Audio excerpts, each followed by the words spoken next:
En lice pour le prix Horizon, prix du deuxième roman de Marchand Famenne, Jean-Michel Guenassia pour La vie rêvée d'Ernest Auger, paru chez Albin Michel. C'est l'histoire de Joseph Kaplan, le fils d'un médecin pragois qui vient à Paris où il étudie la médecine mais où il mène aussi une vie de bâton de chaise et de débauché.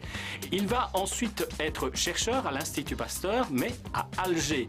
On découvre ainsi l'Algérie française avant et pendant la Deuxième Guerre mondiale où, en tant que juif, il va devoir se cacher dans un bled loin de la civilisation.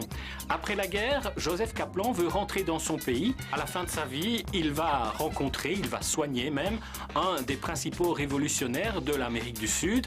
Et tout cela va se passer dans le décor de ces années-là, dans les pays de l'Est. C'est un roman qui nous permet vraiment d'avoir une fresque un peu d'une partie du XXe siècle, puisqu'on passe allègrement de la Tchécoslovaquie à la France, à Paris, puis à l'Algérie française et enfin à toute cette période du communisme en Tchécoslovaquie, à la fin du communisme. Donc on a effectivement un aperçu du XXe siècle.